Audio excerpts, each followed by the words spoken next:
ভারতীয় সঙ্গীতের কিংবদন্তি। তার কণ্ঠ যেমন রঙিন, তেমনি তার ব্যক্তিগত জীবন ছিল নানা ঝড়ঝাপটায় ভরা। মাত্র ১৬ বছর বয়সে তিনি এমন এক সিদ্ধান্ত নেন যা তার জীবনের মোড় ঘুরিয়ে দেয়। পরিবারকে না জানিয়েই বিয়ে করেন, যিনি তার চেয়ে বয়সে প্রায় দ্বিগুণ, এবং তিনি ছিলেন তার বড় বোনের সেক্রেটারি। এই বিয়ে পরিবারের তীব্র বিরোধিতা সৃষ্টি করে। বিশেষ করে লতা মঙ্গেশকর এই সম্পর্কের কড়া বিরোধিতা করেন। ফলে দুই বোনের মধ্যে তৈরি হয় দূরত্ব, এমনকি দীর্ঘদিন তারা একে অপরের সঙ্গে কথাও বলেননি।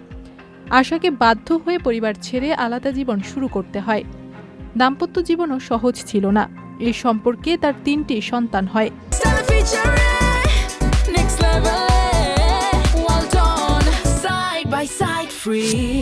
সময়ের সঙ্গে সঙ্গে সম্পর্কের অবনতি ঘটে, শেষ পর্যন্ত আসে বিচ্ছেদ।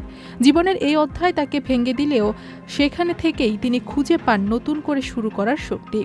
তারপর আসে জীবনের আরেকটি গুরুত্বপূর্ণ অধ্যায়, ভালোবাসা।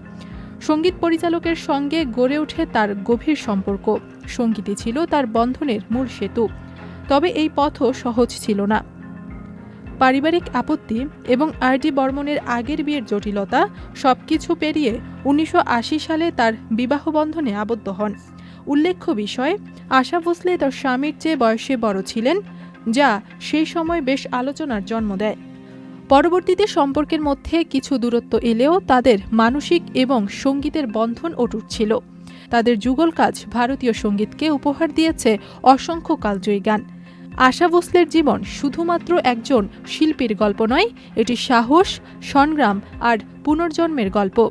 প্রতিকূলতার মধ্যেও নিজের পথ তৈরি করার যে শক্তি, তার এক উজ্জ্বল উদাহরণ তিনি। তার কণ্ঠ যেমন অমর, তেমনি তার জীবনের গল্প চিরকাল অনুপ্রেরণা হয়ে থাকবে। ইথিলা কবির প্রমা, চ্যানেল আই।